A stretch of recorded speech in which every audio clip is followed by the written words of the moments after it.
The tragic death of Vanessa Guillen and a rash of other challenges at Fort Hood forced us to take a critical look at our systems, our policies, and ourselves. But without leadership, systems don't matter.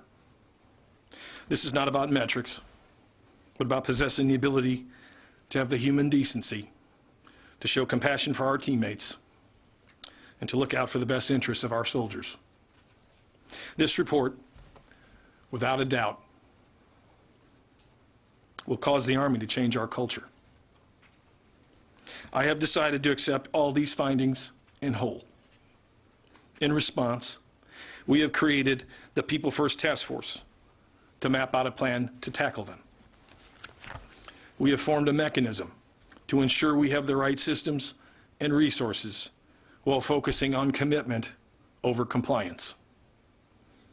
While the independent review focused on the command climate and culture at Fort Hood, the findings contained in the committee's report impact the entire Army of more than 1 million soldiers, 247,000 civilians, and their families.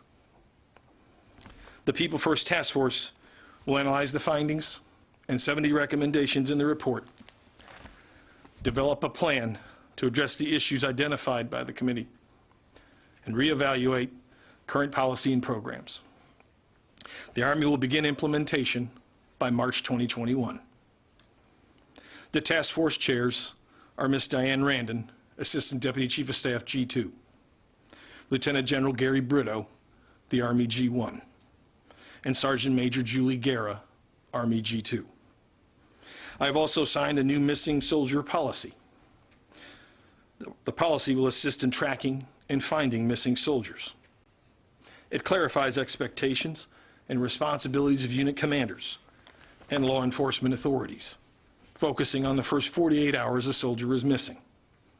It creates new processes for soldiers reporting to duty status and casualty status, for supporting missing soldiers' families, and aids in identifying whether the absence is voluntary before calling it absent without leave.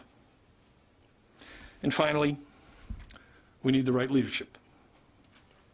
I've determined the issues at Fort Hood are directly related to leadership failures. Leaders drive culture and are responsible for everything the unit does or does not happen to do. I am gravely disappointed that leaders failed to effectively create a climate that treated all soldiers with dignity and respect, and that failed to reinforce everyone's obligation to prevent and properly respond to allegations of sexual harassment and sexual assault. Because of this, to restore trust and confidence and accountability, I directed the relief and/or suspension of commanders and other leaders from the Corps to the squad level. I have directed the relief of the 3 Corps Deputy Commanding General for support, the 3rd Armored Cavalry Regiment Command Team, and suspended the 1st Cavalry Division Command Team, pending the results of a new investigation into the command climate of the division. In total, 14 leaders have been relieved or suspended from their positions. In addition, we are directing an investigation regarding Criminal Investigation Command resourcing policies and procedures. Accountability and transparency are foundational as we move forward. We have a great deal of work ahead of us. This is an initial step to addressing and fixing these issues. Even though we are part of one of the most respected institutions in the world, living up to the American people's trust is something we have to do every day. I believe in this institution and its officers, non-commissioned officers, soldiers, civilians, and their families with every fiber of my being because of the extraordinary things they do on a daily basis. I'm confident in our leaders' ability to overcome this challenge and to continue to win our nation's wars while caring for our people. General McConville.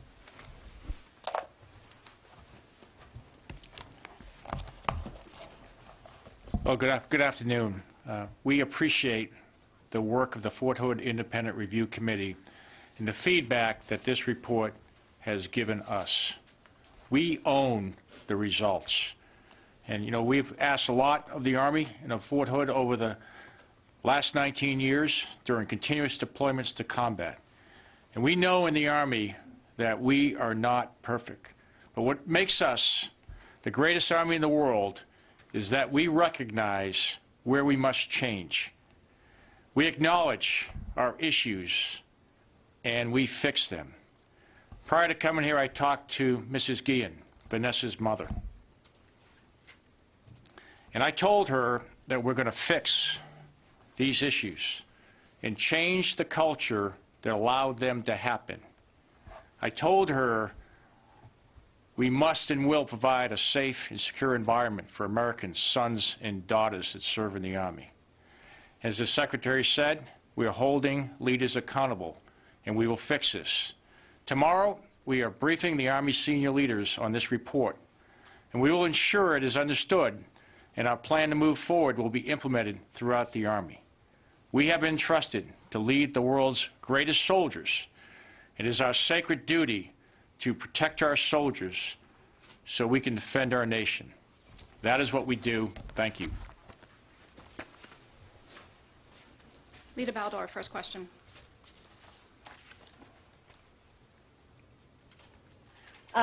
First question is, can you address just more broadly why it sounds as though General White is not included among those touched by the administrative actions? Why not? And then also, how widespread do you believe these problems are beyond Fort Hood? Because you seem to suggest that 19 years of war on this and maybe one of the causational factors. Is that what you are saying? Alita, it's Ryan McCarthy. With respect to General White, he was deployed for 13 months. In our standard practice, I'd like General McConville to comment as well, but General White was deployed for 13 months. Our standard practice is that we delegate a senior mission commander to take the role of running the garrison activities. So in this case, it had been a standard practice that we've used for, I think, over a decade in the formation. With respect to the comments that we both made related to we are concerned that there could be other systemic challenges across the formation, and that's why, to the Chief's point, we're going to utilize this report as a means to look at systems and programs and also leadership approaches to how we address these difficult issues. Chief, anything you want to add? Just on General White, I think it's really important. He did a fabulous job in Iraq over the last 13 days, and leadership is about presence. And when you're in Iraq for 13 months, that's why we appoint a general officer to be the senior commander. And as far as other issues, we're about excellence. I said we're not perfect, but we strive for excellence. We need to take a hard look at ourselves. That's why we're the best Army in the world, and that's what we're going to do. We're going to take these results. We're going to make sure that every single leader sees these results. Some will say we reflect society. I don't want to reflect society in these type of issues. I want to make sure that we have a environment where everyone is treated with dignity and respect and everyone takes care of each other, and we expect our leaders to do that, and that's what we're going to do. And we have time for one final question in the room. Louis Martinez. Mr. Secretary, General, you talked about how this is going to change the Army, but why did it take a review panel and why did it take Vanessa Guillen's disappearance and murder for you to look inward at these programs that obviously now, in retrospect, look like they've failed massively? I think the level, the caliber of work that was provided in this independent review panel brought a fresh look and helped us look at a lot of challenges that we have had that are potentially systemic, but some of them were also within the leadership. So I think the fresh eyes and having some other support has helped us in this process. Chief, or SM, anything you want to add? If I could follow up, sir? Yeah. Yes, this is leadership with regards to this issue, but it sounds like the report says that SHARP is structurally not working, and that is an Army-wide program, so then why can't you say that the program itself needed complete restructuring, or why wasn't it updated regularly so that you could see that there were issues at hand? Really, this body of work has identified things that we had not seen previously. That's why we have accepted all of the findings in whole. I previously have seen independent panels that have looked at the mishandling of nuclear weapons, or Walter Reed. A lot of great reporting, quite frankly, as well as outside fresh perspective, help us look at ourselves and see challenges that we didn't see. And you'll have them come out here in a minute, but they helped us. And that's going to help us with the institution so we can get better across the board. Okay, ladies and gentlemen, thank you. The secretary does not have much time. Yes, there's a press release that's should be in your inbox now. So the Fort Hood Independent Review Panel will be out. We're going to switch, bring out the new panel, and they'll be here to take your questions. Thank you very much. The press release has all the names on it. It has the names of the releasable brigade and above. How many is that? That's not all four? Those are the names that he listed.